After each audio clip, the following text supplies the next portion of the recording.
Linda Livingstone a little bit today, and now Baylor linebacker Dillon Doyle joins us. 365 Sports.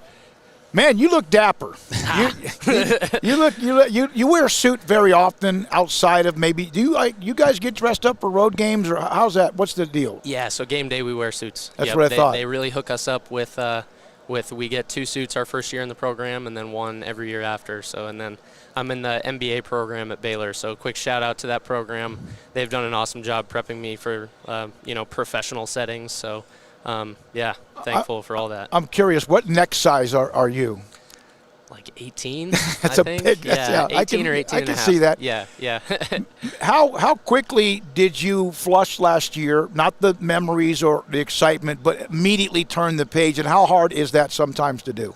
Yeah, it's really hard. And I think that's the difficulty of that is probably directly correlated to the enjoyment and the strength of the relationships from last year, because, it's really hard to kind of just turn the page from being with Jalen Petrie every day, being with JT, being with Jaron, Terrell, all those dudes. Like, it's hard to turn the page on that because, you love those guys so much and you love all that we accomplished. But, we're 7 months out from that.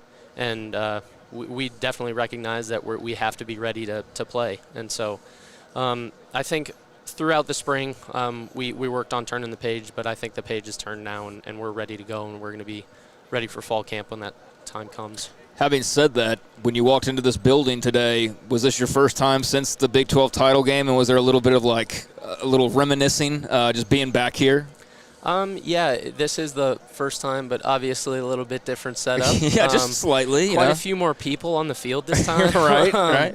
And, yeah, I mean, it is cool. It is cool. This is a beautiful stadium. Like, they've done an unbelievable job here, and I can't imagine there's a lot better places to play than here. I mean, maybe like SoFi in LA, but yeah, it's beautiful. We're trying to figure out, was it this end zone or that end zone? One? It's all the same to me. I don't know. See, we couldn't figure it out either. Like the Oklahoma State, a couple Oklahoma State stations over here, they weren't real thrilled about it being this close. Yeah. They were like, man, this is like a nightmare. Yeah. You mentioned a lot of guys who are now playing at a different level, and some have moved on with whatever they're going to do. Yep. And then you and others who have had a very successful career. What's it like now to be leaned on even more? It's special. I mean, you grow up kind of wanting to lead. At least I did. I mean, it's certainly special to lead, but we hit a lot on servant leadership, and that's a big part of our Christian mission at Baylor. And I mean, not to get into spirituality or anything like that, but that is a big kind of pillar of our program is making sure that those dudes that you're leading have the resources necessary to grow and kind of maximize their role. And so I think a good example of that would be, recently we're working on learning the playbook and really teaching those young guys. So a couple guys that I really want to shout out are Michael Allen and Kyler Jordan. They've been they're both freshmen. They've been, in the film room every day with me, just trying to learn the playbook, trying to maximize their roles, and who knows what those roles will be, but really proud of the way they're attacking their roles. Bryson Jackson brought that up. He said you usually have like a group of 8 to 10 guys that are kind of like following you around or meet you in the film room or whatever. That's a good sign. Yeah. I mean, it's definitely like a blessing to have that responsibility, and I don't take that lightly because that is the future of our program. And I think great leaders kind of plant seeds to trees that they'll never see the fruit of, and that's a big part of my leadership is leaving the program better than I found it and leaving the jersey in a better place. What was it like to maybe look around the first time and not see Petey and Bernard and Barnes and JT and et cetera? I mean, was that a little strange? And is it still a little strange, or is that kind of gone away at this point? I think probably the first practice, it's like, hey, this is kind of weird. Like I'm used to this dude calling the play out next to me, so I would know what the play was. But I mean, it is. Guys are growing into their roles. So, I mean, Matt Jones did a great job through spring ball, and just to name a few other names, Apuika. I mean, Mark Milton has stepped into a leadership role. Al Walcott. I mean, T.J. Franklin, just really proud of those guys. Gabe Hall, they've all worked really, really hard. So, you played in the Big Ten, and now you've been. This is your second year, I guess. Second year, yeah, with third year in the Big 12. You know, out there's this discussion about realignment. It won't affect you. Yeah, right. But you played in both conferences, and there's this like, well, they're better, these SEC and Big Ten, mainly because of the money. What's the difference between where you were, and I know the Big Ten has monstrous schools and great schools, but what's the difference in your opinion? It's just a different style of football. I wouldn't necessarily comment on the quality of the football just because you see teams play each other, and they're like, I don't think there's necessarily a great correlation between conference and out-of-conference wins.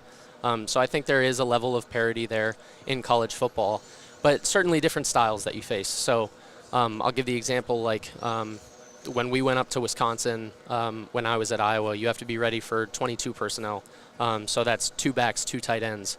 You don't see a lot of that in the Big 12. I mean, and it's even on base downs. Like, it's not even just short yardage. It's, okay, I formation, these wings are trading, they're motioning back. You're going to get a dividing tight end. You're going to get pullers all the time. But, I mean, the Big 12 is much more of a quick pass game. It's becoming more of a 12 personnel league. So 1 back, 2 tight ends. And that's, I really like that. I mean, just personally from my style of play, I really like that kind of big boy football, if you want to call it that. Just the more bodies that teams bring in into the box, it kind of resembles a little bit more of the Big Ten. And so, I mean, you look at Iowa State, and they have started to do that. That's become kind of their identity. We started to do quite a bit of that. And I think the league will continue to evolve. And as a fan of college football, I'm super excited to see what the coordinators think of next. As a fan of college football, how much talk is there just in the locker room on kind of, I mean, you got to know all the different stories that are swirling around, whether it be the NIL stuff or its expansion, realignment, everything like that. How much do you guys just talk about just college football as fans, or are you so consumed as players that it's maybe hard to do sometimes? Personally, I'm very thankful for the opportunities that I've had to just talk to different personalities. Like, for example, when you guys were on with Coach Kleiman. Kleiman, I just shook hands with Sam Acho, and I was like, this is super cool. Like, I've seen you on TV. Like, I want to talk to you. And he was like, yeah, let's set up a Zoom call. And I'm like, this is sweet. Like, like, I'm a fan of college football. Like, this is awesome. So I think just taking advantage of those opportunities. Like, I have favorite players, like anybody, that I watch on tape. Like, I'll watch Bijan on tape, and I'll be like, I love how he runs the football. Like, he has big playability, like all these things. And I got a little bit different challenges to face than the other fans that watch him. I got to try and stop him. Hey, I like Bijan too. I don't have to tackle him though. So kind of just I'm just so appreciative of those guys' abilities and their journeys, and I want to recognize those journeys because I said it in an interview over there. I view football as a positive-sum game. It's not a zero-sum game. It's not there's winners and losers. It's everybody is better because we've played college football and because we've kind of interacted with each other. I don't know this for sure. Have you ever not been able to play? Was there a time at all where you couldn't play because of an injury or anything like that? Yeah, so I haven't been out for a game before, but actually on that last drive of the Big 12 title game, I tore my MCL. No, and I finished the game. No, okay. So I didn't practice for the Sugar Bowl. I probably got 2 practices in, and you guys saw me with the knee brace in the game.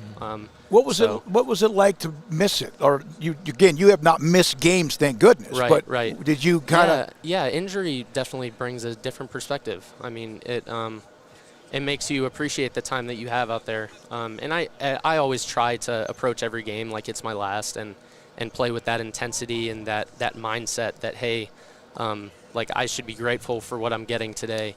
But it is a little bit different when you're off the field.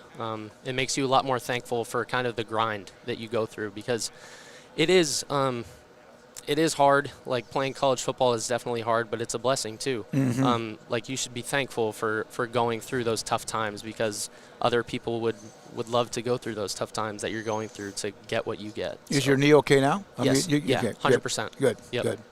You pointed to that end zone. So I think it was that Yeah. end zone. I think we were trying to determine all day which end zone it was. No idea. Yeah. No Yeah. idea. So none of us, but you pointed there, so maybe just underneath you realize it's that one. So we'll roll with that one. But I think there's like a garage set up somewhere, and Okay. I think that would be a good point of reference. Okay. I think it's in that corner. All right. Well, so there you have it. That's something you would have to look at. We need to get that straight. You get Yeah. that, Jack? Yep. He was right. Yeah, we That had a whole was- yeah, debate they're over all- this. okay. So Dillon Yeah. Doyle settled it. There you Yeah, go. okay. There's that end Okay. zone.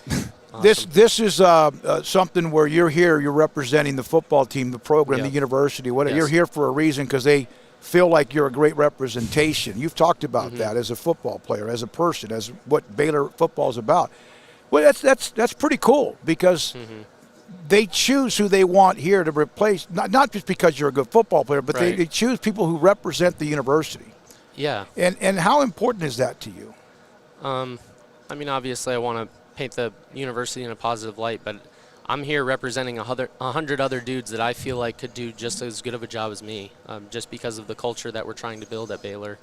I'm really proud of the culture that we built last year, but culture is kind of an organic thing that is always changing and ever evolving, and so you have to build that up again. And so that's been the work this offseason, and going to continue doing that through camp. Vicente Gonzalez, I'm a Texas fan living in Iowa. Doyle, Iowa native. I root for the Hawks when I'm not watching the Horns. A lot of Iowa friends miss him after talking with them last season. That's on our YouTube channel. Oh, okay, cool. Just someone from Iowa that said hi. Very cool. Yeah, it's Yeah. very cool. Yeah. What's it been like to see Blake Shapen kind of have those reins and, hey, these are your reins now? Gary did a great job, but he's obviously transferred. But what have you seen from Blake now, having been crowned and knowing that he's the guy? Yeah, very thankful for Gary. The leadership that he brought and just that daily preparation was fantastic. And so thankful for Gary and happy that he's found a place that he's happy. I've called him. I think I've texted him a couple times. So very proud of him, very happy for him. But with that being said, I mean, everybody was confident that the coaches were going to make the right decision. And so very, very excited for Blake because he got the opportunity to learn from the back seat last year. And this year he'll be able to show that from the front seat. And so he's a really special person. He's grown in a number of ways, and he will continue to grow as he kind of goes through the gauntlet a little bit. And I think he's ready for that. He's very excited for that. And, I mean, everybody's confident in him. You're there every day. All these, you guys are there every day. So what Gary brought to the team was fantastic, as you mentioned. But was there always a thought that if Blake got his chance, there would be no doubt? I'm not sure a ton of thought goes into that. Okay. Just from a player's standpoint, just because there's so much that we have to deal with when it comes to school, all those things. That's why I asked you the question earlier. Is like, how much do you actually talk about what everybody else is talking about all the it's time? interesting because you guys like have narratives because it's your job to talk about this, Right. but it's like a lot of those things we don't even think about. They're not even in there. Yeah. It doesn't even cross our mind. Yeah. It's like the road trip is bothering them, and you're like, oh, we're on the road this week? Yeah. Okay. Yeah, it's just, hey, we're going to be ready to go when the kick comes. Yeah. This conference, the defense has turned the screws, and now, of course, they're trying to react with a couple of new coaches and coordinators that will try to change it up. You like this style of football, though, that Iowa in you, right? This Big 12 football. You love Baylor. You practice against it, as you mentioned. Baylor started using the 12 all the time. Yeah, I don't get looks against our starting fullback though. Because he's on defense at that time. Yeah, so. yeah. But you're Superman.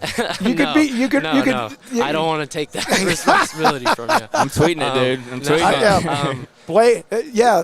But yeah, Superman dual threat. How's that work? When it comes to pullers and those inserts from the backfield and kind of those bigger bodies in the box, it's really great because I think it brings to light the beauty of football in my mind. Because when you talk about fitting a fullback that's coming in the B gap versus the A gap, like we just talked about this yesterday in our meetings, like it changes things. And then when you talk about, what if he fits in the C gap now? And it's so different. And then you talk about pullers into the equation, and like really getting to those intricacies and the answers of defense is really like a logical process. And so that really just exposes the beauty of football to me. That's one of the reasons why I love the game, is because it's 11 guys, and when you have 11 pieces, it gets so complicated, and that's beautiful. Ultimate team sport.